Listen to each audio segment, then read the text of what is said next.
કેમ છો બધા? મજામાં છો ને? હવે જુઓ, એકાઉન્ટમાં આપણે 10મું ચેપ્ટર શરૂ કરીએ છીએ. 9 ચેપ્ટર આપણે પૂરા કર્યા ખાતા વહીમાં ખતવણી સુધીનું. હવે લઈએ છીએ કાચું સરવૈયું. સામાન્ય રીતે કાચું સરવૈયું એ કંઈ એટલું અઘરું ચેપ્ટર નથી. એને અલગથી આખું ચેપ્ટર આપીને આપણને સિલેબસમાં આપ્યું છે. એટલે બાકી આપણી જે ખાતાની બાકીઓ શોધી એમાંથી કઈ બાકી ઉધાર છે અને કઈ બાકી જમા છે એના વિશેનો આપણે જે દાખલો ગણ્યો એ જ આપણે ઉધાર અને જમા બાજુ લખી નાખીએ એટલે કાચું સરવૈયું તૈયાર. તો એવી રીતે કાચું સરવૈયું તૈયાર કરવાનું હોય છે. કાચા સરવૈયાની અંદર આ ચેપ્ટરમાં આપણે બધા જ પોઈન્ટ્સનો અભ્યાસ કરવાનો નથી. કેટલાક પોઈન્ટ્સ આમાંથી કાઢી નાખવામાં આવ્યા છે. એટલા માટે જે પોઈન્ટ્સ કટ કરી દેવામાં આવ્યા હશે એ આપણે અભ્યાસમાં લઈશું નહીં. તો સૌથી પહેલાં લઈએ એની પ્રસ્તાવના, જેને આપણે ઇન્ટ્રોડક્શન કહીએ છીએ. તો આ પ્રકરણમાં આપણે પહેલાં જ ચેપ્ટરમાં જે અભ્યાસ કર્યો છે એ પ્રમાણે નામો એ વિજ્ઞાન અને કળા છે. હિસાબી પદ્ધતિમાં વિજ્ઞાન હોવાથી તેના પોતાના નિયમો અને સિદ્ધાંતો અને પ્રણાલિકાઓ છે અને હિસાબો તૈયાર કરતી વખતે તેને ધ્યાનમાં રાખવામાં આવે છે, માટે નામું વિજ્ઞાન છે. બરાબર? શા માટે? નામાની જેમ વિજ્ઞાનમાં નિયમો અને સિદ્ધાંતો અને પ્રણાલિકાઓ હોય છે તેવી જ રીતે નામામાં પણ નિયમો, સિદ્ધાંતો અને પ્રણાલિકાઓ છે, માટે નામું વિજ્ઞાન છે. નામું એ વિજ્ઞાન છે, નામું એ કળા છે, નામું એ કળા અને વિજ્ઞાન છે. એવી રીતે અલગ અલગ રીતે પ્રશ્ન પૂછાય છે. તો તમારે આ જવાબ ખાસ યાદ રાખવાનો છે અને અંડરલાઇન કરી રાખવાની છે. હિસાબો તૈયાર કરતી વખતે આ તમામ બાબતોને ધ્યાનમાં લેવામાં આવે છે. અગાઉ આપણે અભ્યાસ કર્યો એ પ્રમાણે જુદા જુદા પક્ષકારો દ્વારા તેને તૈયાર કરવામાં આવતું હોય છે અને તૈયાર કરેલા હિસાબોને પાછા પ્રમાણિત કરવામાં આવે છે, એનું ઓડિટ કરવામાં આવે છે, જેથી કરીને ખ્યાલ આવે કે હિસાબો આર્થિક દ્રષ્ટિએ, ગાણિતિક દ્રષ્ટિએ સાચા અને યોગ્ય રીતે લખેલ છે કે કેમ.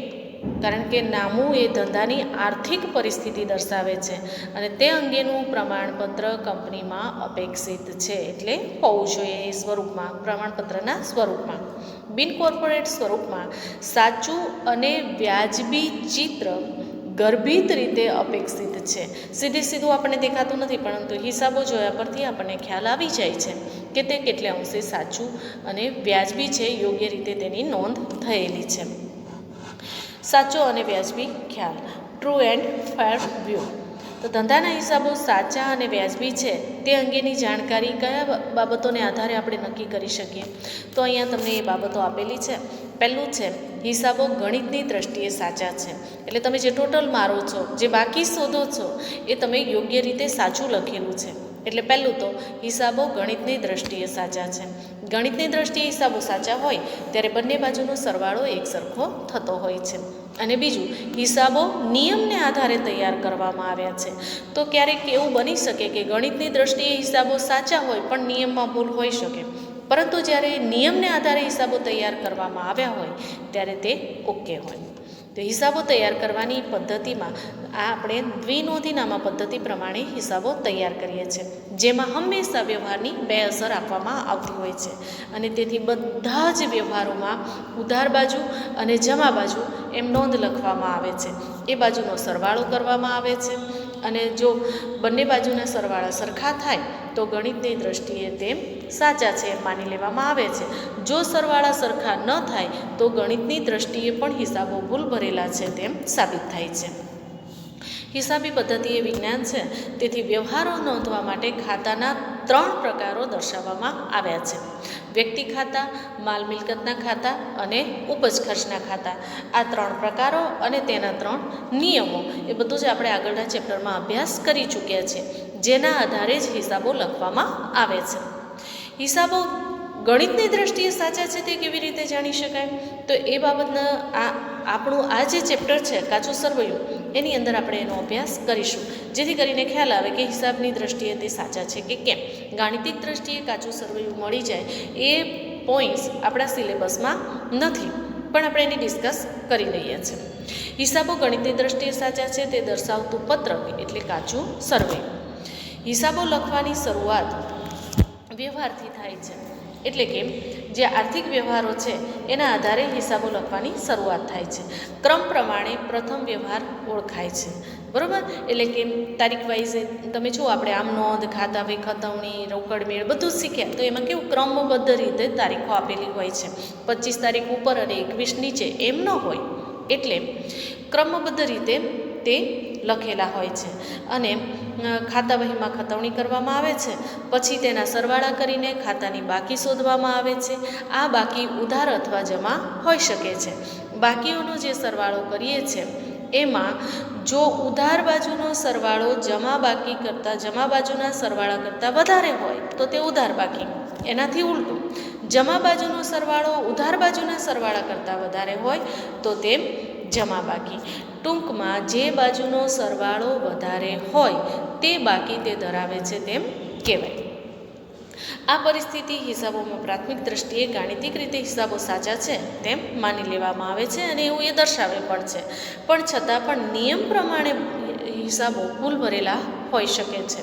અને જો હિસાબો સાચા અને વ્યાજબી હોય તો એમાં નિયમો અને સિદ્ધાંતો પ્રમાણે નામું લખાયેલું હોવું જોઈએ, કારણ કે તે ધંધાની સાચી આર્થિક વ્યાજબી પરિસ્થિતિ દર્શાવે છે. કોણ દર્શાવે છે? કાચું સરવૈયું. તો કાચું સરવૈયું કોને કહેવાય? What is the trial balance? તો કાચું સરવૈયું એ એવું પત્રક છે. તો પત્રક નીચે અંડરલાઇન કરો. કાચું સરવૈયું એ ખાતું નથી, એ પત્રક છે જે ખાતા વહીમાં ઉધાર બાકીઓ અને જમા બાકીઓ ગણિતની દ્રષ્ટિએ સાચી છે તે દર્શાવે છે. અહીં ઉધાર બાજુનો સરવાળો અને જમા બાજુનો સરવાળો સરખો થવો જોઈએ. તો સરખો નીચે અંડરલાઇન કરો, તો જ કાચું સરવૈયું ગાણિતિક દ્રષ્ટિએ સાચું છે તેમ માની લેવામાં આવે છે. કાચું સરવૈયું જે તે દિવસનું તૈયાર કરવામાં આવે છે અને એટલા માટે જ્યારે તારીખ લખવામાં આવે, એનું હેડિંગ એટલે કે મથાળું બાંધવામાં આવે, ત્યારે જે તે વ્યક્તિનું, જેના આપણે હિસાબો લખી રહ્યા છીએ, જેનું આપણે ખાતું લખી રહ્યા છીએ, તેનું નામ અને તેની જે તારીખનું સરવૈયું બનાવી રહ્યા છીએ તે દર્શાવવામાં આવે છે. જુઓ, તમારી બુકમાં આપેલું છે શ્રી રમણલાલનું તારીખ 31/3/15 રોજનું. બરાબર, એટલે કોના વ્યવહારો લખીએ છીએ? શ્રી રમણલાલના. અને પત્રક કયા દિવસનું તૈયાર થાય છે? 31/3/15 રોજ કાચું સરવૈયું. બરાબર, તો આવી રીતે તેનું શીર્ષક આપવામાં આવે છે. કાચું સરવૈયું તૈયાર કરતાં પહેલાં આપવામાં આવે છે. આ કાચા સરવૈયામાં દર્શાવતી બાકીઓ એ હિસાબી સમયના અંતનું જે તે ખાતાનું તારણરૂપ હોય છે. બરાબર, હિસાબી ખાતાના અંતનું. તો કાચું સરવૈયું તૈયાર કરવા માટે કઈ કઈ બાબતોની જરૂરિયાત રહેશે એની આપણે વાત કરીએ. હિસાબી દ્રષ્ટિએ જોઈએ તો કાચું સરવૈયું એ ગાણિતિક દ્રષ્ટિએ સાચું હોય છે. નિયમો પ્રમાણે તૈયાર કરવામાં આવે તો ધંધાની સાચી અને આર્થિક વ્યાજબી પરિસ્થિતિ રજૂ કરે છે. તે જ રીતે હિસાબો ગણિતની દ્રષ્ટિએ સાચા છે તે આપણે કેવી રીતે જાણી શકીએ? તો એનો અભ્યાસ આપણે આ ચેપ્ટરની અંદર કરવાનો છે. હિસાબો ગણિતની દ્રષ્ટિએ સાચા છે એ વિગતો દર્શાવતું પત્રક એટલે કાચું સરવૈયું. હિસાબો લખવાની શરૂઆતથી વ્યવહાર શરૂઆતથી એના જે વ્યવહારો હોય ત્યાંથી શરૂઆત થાય છે. ક્રમ પ્રમાણે પ્રથમ વ્યવહાર ઓળખાય છે, તેને આમ નોંધ અથવા તો પેટા નોંધમાં લખવામાં આવે છે. પછી તેના પરથી ખાતા વહીમાં ખતવણી કરવામાં આવે છે. ખતવણી કર્યા પછી ખાતાની બાકી શોધવામાં આવે છે. આ બાકી ઉધાર કે જમા હોય છે અને એ ઉધાર કે જમા બાકી પરથી કાચું સરવૈયું તૈયાર કરવામાં આવે છે. આ પત્રક કે કાચા સરવૈયામાં દર્શાવેલ ઉધાર અને જમા બાકીઓનો સરવાળો સરખો હોવો જોઈએ. આ પરિસ્થિતિ હિસાબો પ્રાથમિક દ્રષ્ટિએ ગાણિતિક રીતે સાચા છે તેમ દર્શાવે છે, કારણ કે બંને બાજુનો સરવાળો સરખો થઈ જાય છે. જમા બાજુનો સરવાળો અને ઉધાર બાજુ બંને બાજુનો સરવાળો એક સરખો હોય છે, બંનેનું ટોટલ સેમ હોય.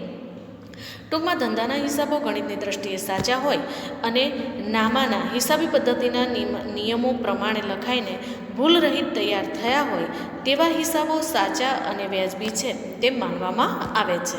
તે ધંધાની સાચી અને વ્યાજબી આર્થિક પરિસ્થિતિ દર્શાવે છે.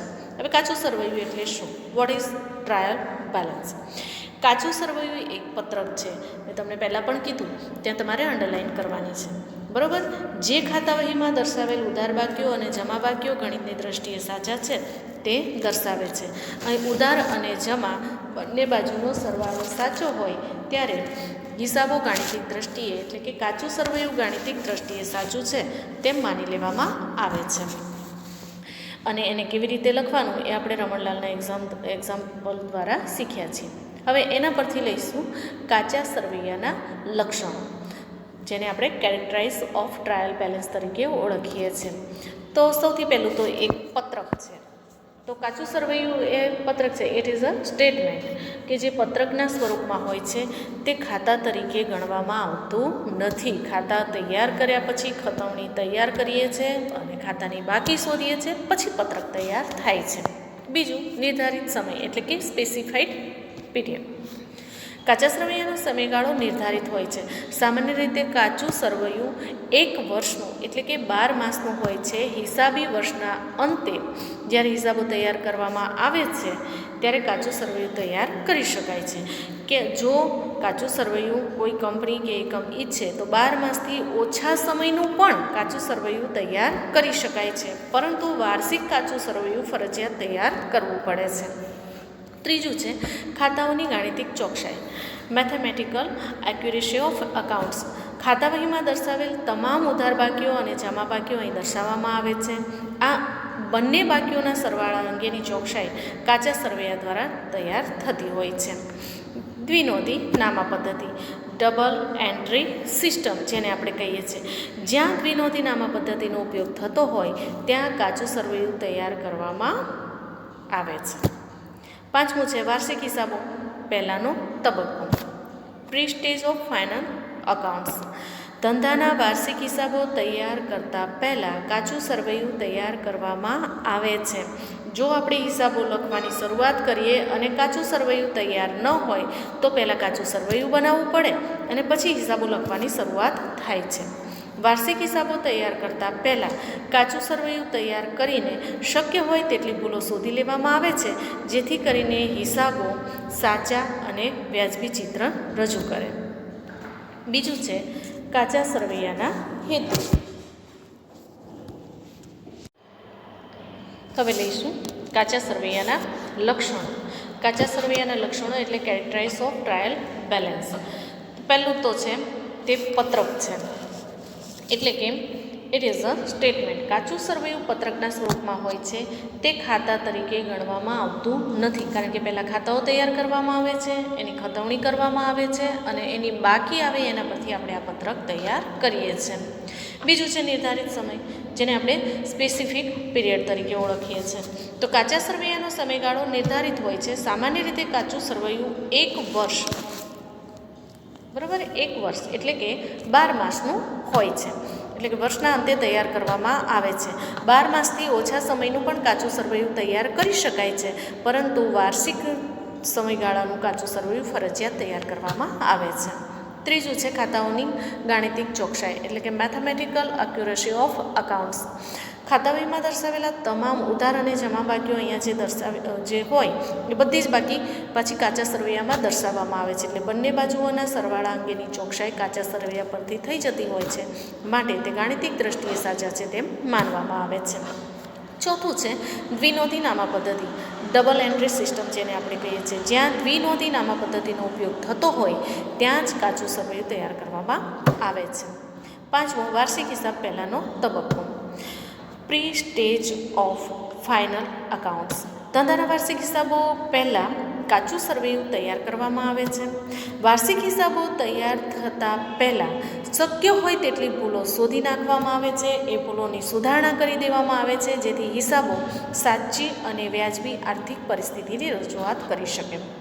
હવે લઈએ એના હેતુઓ એટલે કે કાચા સરવૈયાના હેતુ, ઓબ્જેક્ટિવ ઓફ ટ્રાયલ બેલેન્સ.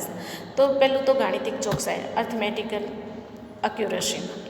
ખાતાવહીના ખાતાઓની ગાણિતિક ચોકસાઈ કાચા સરવૈયા દ્વારા કરવામાં આવે છે. ઉધાર અને બાકી, ઉધાર અને જમા બંને બાજુનો સરવાળો સરખો હોય તો તે ગાણિતિક દ્રષ્ટિએ હિસાબો સાચા છે તેમ માની લેવામાં આવે છે. બીજું, ભૂલો શોધવી અને સુધારવી એટલે કે locate error and their rectification. કાચા સરવૈયા દ્વારા ઉધાર અને જમા બાજુઓના સરવાળા સરખા ન થાય ત્યાં સુધી તેની ભૂલો શોધવામાં આવે છે. ત્યાર પછી ત્રીજું છે વાર્ષિક હિસાબોમાં સરળતા, easy preparation of final account. કાચું સરવૈયું વાર્ષિક હિસાબો તૈયાર કરતાં પહેલાંનું પગથિયું છે. શક્ય તમામ ભૂલો આ તબક્કે શોધી કાઢવામાં આવે છે, જેથી કરીને વાર્ષિક હિસાબોમાં ઓછામાં ઓછી ભૂલ રહે અથવા તો બિલકુલ ભૂલો ન રહે, ક્ષતિરહિત હિસાબો તૈયાર કરી શકાય અને ઝડપતાથી હિસાબો તૈયાર થઈ શકે તે માટે કાચું સરવૈયું તૈયાર કરવામાં આવે છે. ચોથું છે ખાતાઓની બાકીઓ, બેલેન્સ ઓફ એકાઉન્ટ. હિસાબોમાં જેટલા પણ ખાતા હોય છે બધા ખાતાઓની બાકીઓ શોધવામાં આવે છે અને પછી એ બાકી કાચા સરવૈયામાં દર્શાવવામાં આવે છે. આપણે આગળના ચેપ્ટરમાં ખતવણીવાળા ચેપ્ટરમાં શીખ્યા છીએ કે જેટલા પણ ખાતા બનાવીએ એ ખાતાની બાકી શોધવામાં આવે છે. તેના પરથી કાચું સરવૈયું તૈયાર થતું હોય છે. આમ કાચું સરવૈયું એ હિસાબી પદ્ધતિનું ખૂબ જ મહત્ત્વનું અંગ કહી શકાય. કાચું સરવૈયું બંને બાજુના સરવાળા જો સરખા દર્શાવે તો ગાણિતિક સિવાયની જ ભૂલો શોધવાની રહે છે. ગાણિતિક દ્રષ્ટિએ હિસાબો સાચા છે તેમ માની લેવામાં આવે છે. હવે કાચું સરવૈયું તૈયાર કરવાની રીતો, method of preparation of a trial balance, એટલે કે કેવી રીતે આપણે કાચું સરવૈયું તૈયાર કરીએ છીએ. તો એક છે સરવાળાની પદ્ધતિ અને બીજી છે બાકીની પદ્ધતિ. તો પહેલાં આપણે સરવાળાની પદ્ધતિ લઈશું, જેને આપણે ટોટલ મેથડ તરીકે ઓળખીએ છીએ. આ પદ્ધતિમાં દરેક ખાતાની ઉધાર અને જમા બંને બાજુનો સરવાળો કરવામાં આવે છે અને જ્યાં જે બાજુનો જેટલો સરવાળો હોય તે બાજુ લખી દેવામાં આવે છે. જો અહીંયા તમને આપેલું છે, એક ઉદાહરણ આપ્યું છે કે રમેશને ઉધાર માલ વેચો ₹20,000 અને રમેશે આપણને 18,000 રોકડા ચૂકવે. બરાબર. તો હવે રમેશના ખાતામાં ઉધાર બાજુ 20,000, કારણ કે રમેશ લેનાર છે, તો ઉધાર બાજુ 20,000 અને જમા બાજુ 18,000. એટલે બંને બાજુનો સરવાળો લખીએ ત્યારે ઉધાર બાજુ 20,000 લખવાના, જમા બાજુ 18,000 લખવાના. હવે તફાવતની રકમ જે ₹2,000 છે એ બાકી આપણે શોધવાની નથી. જ્યારે આપણે કાચું સરવૈયું તૈયાર કરીએ ત્યારે રમેશ ખાતું, બરાબર, રમેશનું ખાતું એમ લખીને ઉધાર બાજુ 20,000 અને જમા બાજુ 18,000 એમ લખવું પડે. તો એવી રીતે હિસાબો તૈયાર કરતી વખતે એની પહેલાં જે કાચું સરવૈયું તૈયાર કરીએ છીએ એવી રીતે લખવામાં આવે છે. જો અહીંયા તમે તમારી બુકમાં એક્ઝામ્પલ આપી દીધેલું છે, એ પ્રમાણે તમે જોઈ શકો છો. એમાં જો પહેલું ઉદાહરણ જે છે એ ઉદાહરણને સમજવાનો પ્રયત્ન કરીએ કે શ્રી ધર્મના હિસાબી ચોપડા પરથી તારીખ 31/3/15ના રોજના વિવિધ ખાતાની ઉધાર અને જમા બાજુના સરવાળા આપ્યા છે, તેના પરથી કાચું સરવૈયું તૈયાર કરો. તો જુઓ, કેટલાક ખાતાઓ એવા હોય છે કે માત્ર જમા બાકી ધરાવે છે, કેટલાક ખાતાઓ માત્ર ઉધાર બાકી ધરાવે છે. તે સિવાયના ખાતાઓ છે એ ઉધાર અને જમા બંને હોઈ શકે. દાખલા તરીકે લેણદારના ખાતા, દેવાદારોના ખાતા, પછી લેણી હુંડીનું ખાતું, દેવી હુંડીનું ખાતું. બરાબર. તો આવા બધા જે ખાતાઓ છે એ ખાતાની ઉધાર અથવા જમા બંને બાકી હોઈ શકે છે. તો એની બંને બાજુ એની નોંધ થયેલી હોય એટલે એના સરવાળામાં બંને બાજુ લખાય. અહીંયા જુઓ, મૂડી ખાતું છે તો ₹90,000 માત્ર તમને જમા બાજુ, કારણ કે માત્ર અને માત્ર એની જમા બાકી હોય છે, એની ઉધાર કોઈ નોંધ હોતી નથી. બીજું છે ઉપાડ, તો એની માત્ર હંમેશા ઉધાર બાકી જ હોય, એની જમા બાજુ કોઈ નોંધ કરવામાં આવતી નથી. પરમનું ખાતું, તો એ લેણદાર કે દેવાદાર કોઈ પણ હોઈ શકે, એટલે એ વ્યક્તિ છે તો વ્યક્તિ ખાતાની ઉધાર અને જમા બંને બાજુ નોંધ થઈ શકે. એટલે ઉધાર બાજુનો સરવાળો 3,000, જમા બાજુનો 9,500. કરમનું પણ એવી જ રીતે 4,000, 6,000, અસ્મિતાના 8,000, 2,000, ખુશ્બુના 10,000, 3,000, શેઠ બ્રદર્સના 9,000, 2,000. આ બધા વ્યક્તિ ખાતાની ઉધાર અને જમા બંને બાકી હોઈ શકે. તેવી જ રીતે રોકડ ખાતું અને બેંક ખાતું, તો રોકડમાં આવક પણ હોય અને જાવક પણ હોય, એટલે બંને બાજુ એની નોંધ થાય. એટલે એ બે બાજુનો સરવાળો છે 57,000, 49,500. એવી જ રીતે બેંકમાં ભરીએ પણ અને ઉપાડીએ પણ, એટલે એમાં એનો સરવાળો થશે 30,000 અને 8,000. હવે ખરીદ ખાતું હંમેશા ઉધાર બાકી હોય એટલે એની ઉધાર જ નોંધ આવશે. વેચાણ હંમેશા જમા બાકી જ હોય એટલે એની જમા નોંધ આવશે. પગાર, મજૂરી, સ્ટેશનરી અને આપેલો વટાવ આ બધા ધંધાના ખર્ચ છે જેની હંમેશા માત્ર ઉધાર બાકી જ હોય. ખરીદ પરત માત્ર જમા બાકી ધરાવે છે. તેવી જ રીતે વેચાણ પરત હોય તો માત્ર ઉધાર બાકી ધરાવે. તો એના પરથી જો આપણે કાચું સરવૈયું તૈયાર કરવું હોય તો કેવી રીતે કરી શકાય? તો સૌપ્રથમ શું કરવાનું, પત્રક સ્વરૂપે જો આપણે કાચું સરવૈયું તૈયાર કરતા હોય તો અહીંયા આપણે જે તે ખાતાની અહીંયા સરવાળાની દ્રષ્ટિએ આપણને કાચું સરવૈયું તૈયાર કરવાનું કીધું છે, એટલે આપણે ઉધાર અને જમા આપણને જે કાંઈ પણ વિગતો આપેલી છે એ એઝ ઇટ ઇઝ એમ જ લખી નાખવાની છે અને માત્ર તેનો સરવાળો કરવાનો છે. તમે જુઓ, તમને અહીંયા એક્ઝામ્પલમાં માત્ર રકમ આપેલી છે, સરવાળો નથી આપેલો, એટલે સરવાળો આપણે કરવાનો છે. અહીંયા આપણું કાચું સરવૈયું પૂરું. પણ આ પદ્ધતિ એટલી બધી પ્રચલિત નથી. શા માટે? કારણ કે અહીંયા ખાતાની બાકી શોધેલી નથી, એટલે પછી આપણે ઉધાર એન્ટ્રી પણ આપવાની ને જમા પણ આપવાની અને પછી હિસાબો તૈયાર કરવાના, એટલે થોડું લાંબુ વર્ક થઈ જાય છે. જો ખાતાની બાકી આપેલી હોય તો સરળતાથી આસાનીથી આપણે હિસાબો તૈયાર કરી શકીએ છીએ. બીજી પદ્ધતિ છે એ બાકીની પદ્ધતિ છે, એટલે કે ખાતાની બાકીઓ, જેને આપણે બેલેન્સ મેથડ તરીકે ઓળખીએ છીએ. તો આ પદ્ધતિમાં ઉધાર બાજુના સરવાળા અને જમા બાજુના સરવાળા કરવામાં આવે. પછી એમાંથી જે સરવાળો વધારે મોટો હોય તે સરવાળો બંને બાજુ લખી દેવામાં આવે, એમાંથી ઓછો સરવાળો માઇનસ કરવામાં આવે અને તફાવતની રકમ જે બાજુ સરવાળો ઓછો હોય ત્યાં લખવામાં આવે છે અને જે બાજુનો સરવાળો વધારે હોય તે ખાતાની બાકી કહેવાય છે. તો આવી રીતે તેની નોંધ કરવામાં આવે છે. અહીંયા જુઓ, તમને એક એક્ઝામ્પલ આપેલું છે કે રમેશનું જે ઉદાહરણ છે એ જ ઉદાહરણ દ્વારા આપણે સમજીએ કે રમેશનું ખાતું બનાવવામાં આવ્યું છે. તો ઉધાર બાજુ વેચાણ ખાતે 20,000 અને જમા બાજુ રોકડ ખાતે 18,000. તો હવે બંનેમાંથી સરવાળો ઉધાર બાજુનો વધારે છે, તો બે બાજુ પહેલાં 20,000 લખી દેવાના, એમાંથી 18,000 માઇનસ કરવાના. 18 માઇનસ કરીએ એટલે 2,000 રૂપિયા એની બાકી છે. ઉધાર બાજુનો સરવાળો વધારે છે એટલે રમેશનું ખાતું ઉધાર બાકી ધરાવે છે. બરાબર? તો આવી રીતે ચોખ્ખી રકમ લખવામાં આવે છે. કાચું સરવૈયું પત્રકના સ્વરૂપે પણ તૈયાર કરી શકાય છે અને ખાતાના સ્વરૂપે પણ તૈયાર કરી શકાય છે. એટલે કાચું સરવૈયું કેટલા સ્વરૂપે તૈયાર કરી શકાય છે એ પ્રશ્ન પૂછાય તો તમારે લખવાનું, કાચું સરવૈયું 2 સ્વરૂપે તૈયાર કરી શકાય છે. એક છે ખાતાનું સ્વરૂપ અને બીજું છે પત્રકનું સ્વરૂપ. તો અહીંયા જુઓ, તમને ખાતા સ્વરૂપે અને પત્રક સ્વરૂપે બંને આપેલું છે. આપણે અત્યારે પહેલું જે જોયું એ પત્રક સ્વરૂપ છે, જેમાં ઉધાર અને જમા રકમના ખાના બાજુમાં લખવામાં આવે છે, જેમ કે અહીંયા આપેલા છે. બરાબર? તો આ પત્રક સ્વરૂપ છે, જેમાં ઉધાર અને જમા બાજુ બંને રકમનું ખાનું એક સરખું કરવામાં આવે છે. જ્યારે ખાતાનું સ્વરૂપ એટલે અહીંયા એક વસ્તુ ખાસ સમજવાની કે તમને આ જે ડાર્ક લાઈન આપેલી છે, આ લાઈન જે છે એ ખાતાને 2 ભાગમાં વહેંચે છે. એટલે ઉધાર અને જમા, એ ડાર્ક લાઈનથી આગળ જે છે એ પહેલું જે છે એ ઉધાર આવશે અને બીજું છે એ જમા આવશે. તો અહીંયા તમને બીજું ઉદાહરણ આપેલું છે, એના પરથી તમારે કાચું સરવૈયું તૈયાર કરવાનું છે. હવે જુઓ, તમને ઉદાહરણની અંદર જે રકમો આપેલી છે અહીંયા બાકી નથી આપેલી, કઈ બાજુ આવશે. બરાબર? મૂડી, ઉપાડ, દેવાદારો, લેણદારો બધું સળંગ લખેલું છે. જો આપણે કાચું સરવૈયું તૈયાર કરવું હોય તો આપણે ઉધાર બાજુ આવતા હોય એ ખાતાને ઉધાર, જમા બાકી ધરાવતા હોય એ ખાતાને જમા બાજુ લખવા પડે. બરાબર? 2 ભાગમાં વહેંચી દે. જો આપણે પત્રક સ્વરૂપે લખતા હોય તો પણ એ ઉધારના ખાનામાં અને જમાના ખાનામાં એવી રીતે રકમ લખવાની હોય છે. અહીંયા માત્ર સ્વરૂપ અલગ છે. જેમ આપણે અલગ અલગ પ્રકારના જુદા જુદા ખાતા બનાવીએ છીએ એવી જ રીતે કાચા સરવૈયાનું ખાતું બનાવવાનું અને એને 2 ભાગમાં વહેંચવાનું છે. ફરક માત્ર એટલો છે. બરાબર? ઉધાર બાકી અને જમા બાકીની તમને જે કંઈ પણ સમજૂતી આપેલી છે એ પછી આપણી ટેક્સ્ટ બુકમાં આપેલું જ છે. ટૂંકમાં ઉધાર અને જમા એમ જો આપણે પત્રક સ્વરૂપે જો આપણે એ લખવું હોય તો પત્રક સ્વરૂપની અંદર જુઓ, તમને આપેલું છે કે મૂડી ખાતું તો હંમેશા એની જમા બાકી હોય તો જમા બાજુ લખ્યા, ઉપાડની હંમેશા ઉધાર બાકી હોય એટલે ઉધાર બાજુ લખ્યા, દેવાદારો હંમેશા ઉધાર, લેણદારો હંમેશા જમા, રોકડ હંમેશા ઉધાર, ફર્નિચર મિલકત છે એટલે ઉધાર, બેંક સિલક છે એટલે ઉધાર, જો બેંક ઓવરડ્રાફ્ટ હોય તો તે જમા આવે. મળેલ કમિશન હંમેશા જમા, કારણ કે ધંધાની આવક છે. વીજળી ખર્ચ, મજૂરી અને પગાર, અને આ ત્રણેય વસ્તુ એવી છે કે જે ધંધાનો ખર્ચ છે તો એને ઉધાર બાજુ દર્શાવવામાં આવે છે. આગથી બળી ગયેલ માલ એ જમા.